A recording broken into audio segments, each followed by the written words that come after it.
अगर कोई महिला आपके लिए भावनाएं जगा रही है तो वह ये 7 बातें कहेगी। मनोविज्ञान द्वारा समर्थित। अधिकांश पुरुष संकेतों को अनदेखा कर देते हैं, लेकिन सच्चाई यह है, मुझे तुम पसंद हो कहने से बहुत पहले एक महिला के शब्द बदलने लगते हैं।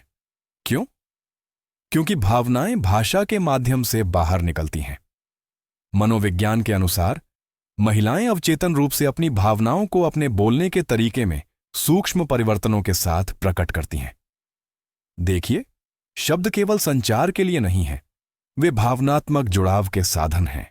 और जब कोई महिला आपके लिए आकर्षित होने लगती है तो उसकी भाषा छोटे लेकिन शक्तिशाली तरीकों से विकसित होती है, जो उसकी वास्तविक भावनात्मक स्थिति को प्रकट करती है।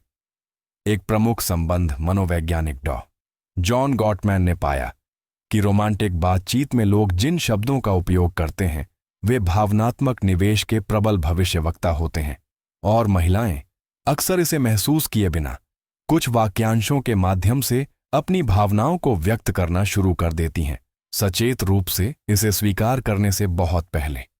तो अगर आपने कभी खुद को यह सोचते हुए पाया है, क्या वह मेरे लिए भावनाएं विकसित कर रही है, तो ध्यान से सुने, क्योंकि सच्चाई यह है, वह इसे जोर से कबूल करने से पहले अपने शब्दों के माध्यम से अपने दिल की बात बता देगी। और इस वीडियो के अंत तक आपको पता चल जाएगा कि आपको किस बात पर ध्यान देना है। मैं सबसे महत्वपूर्ण संकेत को आखिर में रख रहा हूं, वह वाक्यांश जो पुष्टि करता है कि उसका दिल पहले से ही आपका है। बने रहिए, यह आपके आकर्षण को देखने के तरीके को हमेशा के लिए बदल सकता है।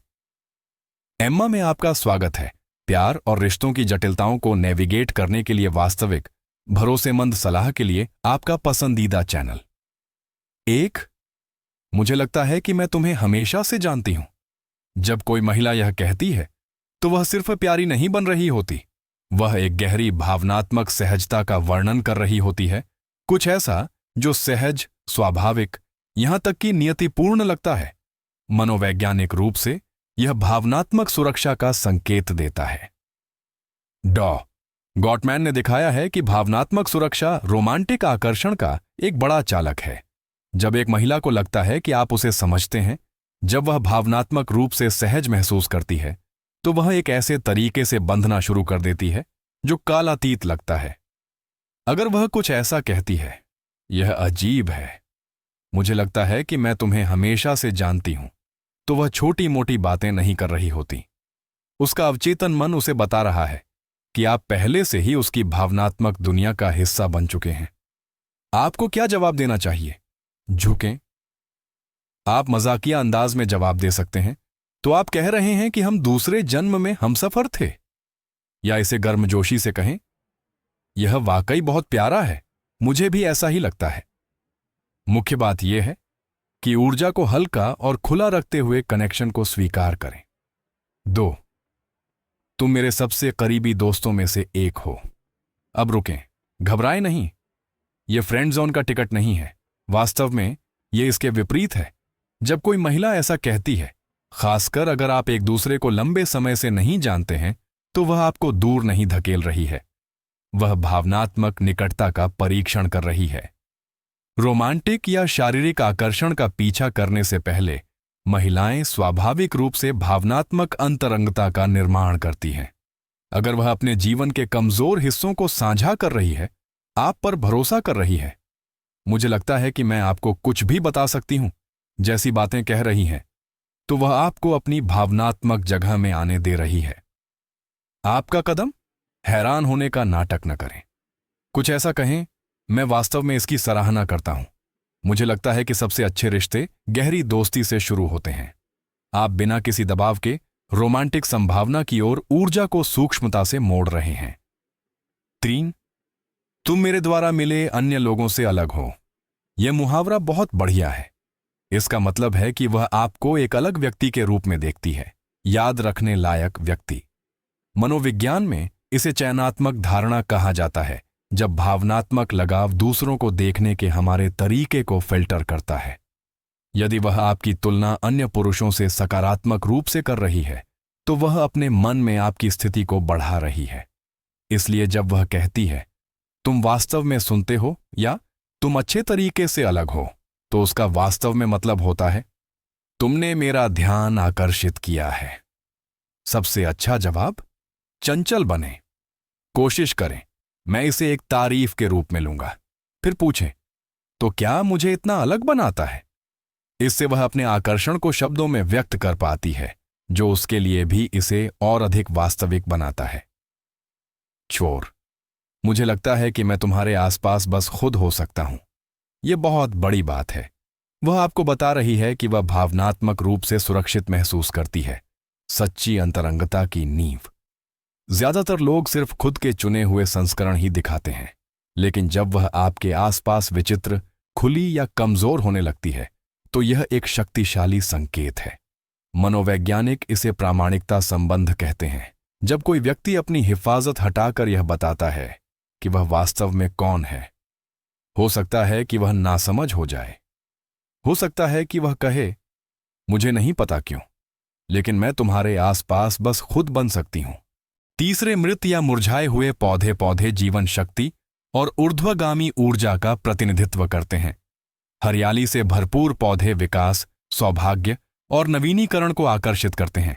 लेकिन जब आपके दरवाजे के पास के पौधे सूखे, मरते हुए या बेपरवाह होते हैं, तो वे विपरीत संकेत भेजते हैं।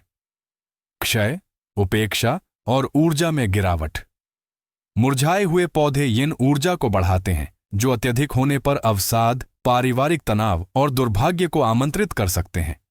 यह ऊर्जा पथ को भी अवरुद्ध करता है, जिसका उपयोग भाग्यशाली अवसरों के प्रवेश के लिए करते हैं। इसे कैसे ठीक करें? किसी भी मृत या मुरझाए हुए पौधे को तुरंत हटा दें। उन्हें मनी प्लांट, क्रेप मर्टल या बे लॉरेल जैसी स्वस्थ, जीवंत प्रजातियों से बदलें। नियमित रूप से पानी दें, काटें और उन्हें इरादे और प्यार से देखभाल करें। ऊर्जा को आपके दरवाजे पर सबसे पहले जीवन दिखाई दे, क्षय नहीं। 4, गंदे डोरमैट एक छोटा सा लग सकता है, लेकिन यह एक शक्तिशाली प्रतीकात्मक भूमिका निभाता है। यह बाहरी दुनिया और आपके पवित्र स्थान के बीच ऊर्जा का संरक्षक है। एक गंदी, फटी हुई या घिसी हुई चटाई न केवल गंदगी को, बल्कि नकारात्मक आध्यात्मिक अवशेषों को भी सोख लेती है। फेंग शुई के दृष्टिकोण से गंदी चटाई दुर्भाग्य को फंसाती है और ताजा ची को प्रवेश करने से रोकती है। वे आपके अवचेतन और आपके मेहमानों को एक संदेश भी देते हैं, यह स्थान उपेक्षित है। सुधारात्मक कदम, अपने डोरमैट को बार बार धोएं और सुखाएं। पुरानी या फटी हुई चटाई को पूरी तरह से बदल दें। अपने राशि तत्व के आधार पर रंग और आकार चुनें।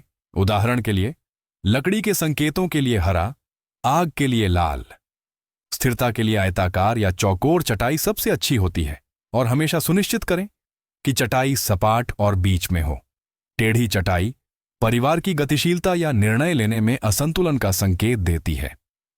5, गंदे जूते, प्रवेश द्वार पर बिखरे जूते सिर्फ एक नजर से ज्यादा हैं। फेंग शुई में वे अव्यवस्थित ऊर्जा और अराजकता का प्रतीक हैं। जूते बाहरी दुनिया से धूल और अवांछित ची इकट्ठा करते हैं। जब उन्हें गंदे ढेर में छोड़ दिया जाता है, तो वे आपके घर के आशीर्वाद के प्रवाह को अवरुद्ध करते हैं। वे कारण बन सकते हैं परिवार के सदस्यों के बीच तनाव, वित्तीय रुकावट, करियर में ठहराव, भावनात्मक भारीपन। समाधान, बंद शू कैबिनेट या साफ सुथरी रैक का उपयोग करें, जो दरवाजे की तरफ नहीं बल्कि बगल में रखी हो। प्रवेश द्वार की ओर जूते के पंजे को इंगित करने से बचें। प्रतीकात्मक रूप से धन को बाहर निकालना। क्षेत्र को अक्सर साफ करें और घिसे पिटे जूते फेंक दें जो स्थिर ऊर्जा ले जाते हैं। अपने प्रवेश द्वार को शांति, स्वागत और तत्परता का प्रतीक होने दें, अव्यवस्था और भ्रम का नहीं।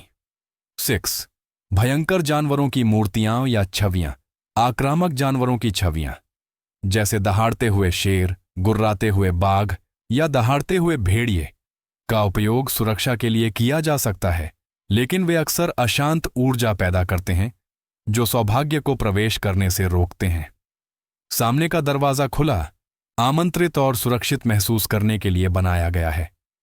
हालांकि ये प्रतीक प्रतिरोध और भय उत्पन्न करते हैं, भले ही अनजाने में ही क्यों ना हो। वे बहस को बढ़ावा दे सकते हैं, सकारात्मक लोगों को दूर भगा सकते हैं और संवेदनशील व्यक्तियों की भावनात्मक भलाई को प्रभावित कर सकते हैं। इसके बजाय क्या करें? कोई मछली, शांत ड्रैगन, फीनिक्स या यूनिकॉर्न जैसे सामंजस्यपूर्ण प्रतीकों का चयन करें। यदि आपके पास पहले से ही भयंकर जानवरों की सजावट है तो इसे दरवाजे से दूर रखें। आदर्श रूप से साइड एरिया या इंटीरियर डिस्प्ले में सुनिश्चित करें कि कोई भी डरावनी चीज सीधे मुख्य दरवाजे के सामने न हो। आपके घर को एक गर्मजोशी भरे आलिंगन की तरह महसूस होना चाहिए, युद्ध के मैदान की तरह नहीं। 7. विंड चाइम अनुचित तरीके से रखा गया। फेंग शुई में विंड चाइम को स्थिर ऊर्जा को प्रसारित करने और भाग्य को सक्रिय करने की उनकी क्षमता के लिए सराहा जाता है, लेकिन जब अनुचित तरीके से लटकाया जाता है, खासकर सामने के दरवाजे पर, तो वे अच्छे से ज्यादा नुकसान कर सकते हैं। आपका मूल संदेश यहीं समाप्त होता प्रतीत होता है। यदि आप चाहें तो मैं विंड चाइम्स से आगे की व्याख्या करना जारी रख सकता हूं जब आप बाकी जानकारी दे दें।